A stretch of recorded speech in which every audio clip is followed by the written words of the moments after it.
चलतु आज किसी नुआ प्रकार मशरूम को तैयारी करवा आ बहुत ही टेस्टी आ यम्मी लगे थरे यहीपरी भाव में मशरूम तैयारी कर देखु। मो ना हूँ Jasmine. Welcome to my channel Jasmine cooking world. प्रथमे तो ये मुझे सब सब्जी तक काटी नहीं एठी कढ़ई को मुझे बसई देली। कढ़ई गरम हो आसला।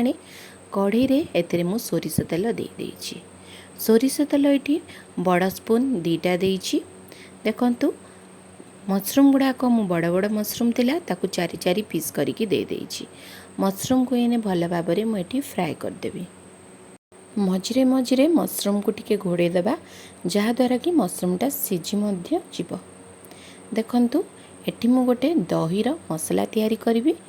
दही रे मु हलदी, कश्मीरी लंका मिर्च, जीरा पाउडर, धनिया पाउडर गोटे गोटे स्पून दे देइछि। गरम मसला किछि देइछि। कस्तूरी मेथी टिके देइछि जहाद्वारा कि सब्जीर टेस्टा बहुत ही भल लगे। दही रे मु मसला तक भल भाव में सब गोले देइछि। मशरूम आमर टिके भाजी आसी सारा परे आमे दहीर ए मसला को दबा। देखंतु मशरूमटा केते सुंदर आमर लाल होगी भाजी आसलानी। घोड़े देवा द्वारा टिके मध्य सिझी गलानी। मशरूमटा जेहेतु सिझी गलानी टिके आ फ्राए मध्य भल भाव में हो सारानी। काटी रखिथिबा कैप्सिकम को एबे आमे एटी दे देबा। कैप्सिकम मु एटी 2टा नेछि छोट छोट। आ प्याज मध्य एटी मु 2टा छोट छोट नेछि। कंचा लंका एटी मु 3टा नेछि ताकू टिके मझिरे चिरी देछि। कंचा लंका मध्य दे देछि। आपण चाहिले स्किप कर देबे। टिके भल भाव में मु फ्राए कर देली मशरूम प्याज कैप्सिकम को तापर टिके घोड़े देली जहाद्वारा कि आमर कैप्सिकम आ प्याजटा टिके सिझी जीव। तापर एठी मु टमाटो काटी रखिथिली गोटे टमाटो काटी रखिथिली ताकू देली। अदा रसुण पेस्ट गोटे स्पून देछि। अधिक देबेनी स्लाइट कम मसला रे एठी मु सब्जी तैयारी करूची। स्वाद अनुसार आपण लूण देबे। लूण अधिक देबे नाही नले लुणिया हे जीव। देखंतु एबे मु भल भाव में सब्जी को फ्राए करदेली आ टिके घोड़े देली जहाद्वारा कि लूणटा भेदी जीव सब्जीटा टिके आउ टिके सिझी जीव।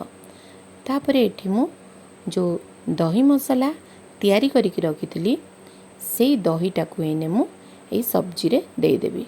दही दबा द्वारा सब्जीर फ्लेवरटा बहुत ही टेस्टी लगिवो आ बहुत ही डिलीशियस लगिवो। बेसी मु एठी पानिया करिबिनी झोल करिबी नाही। टिके मु ग्रेवी टाइप रो करिबी आ सुखा सुखा ही ड्राई टाइप रो टिके रहिबो। बेसी सुखा मध्य करिबिनी कि पानिया मध्य करिबिनी। देखंतु मसला देइकिना मु घोड़े देइतिली 5 मिनिट पई। आ देखंतु केते सुंदर मोर सब्जीर कलर हे चेंज हे आसिलानी। ओल्हेबा पूर्वरु चीनी टिके दे देबे जहाद्वारा कि सब्जीर टेस्टा आहुरी बढ़िया लागिबो। चीनी देइकिना टिके गोळेई देबे।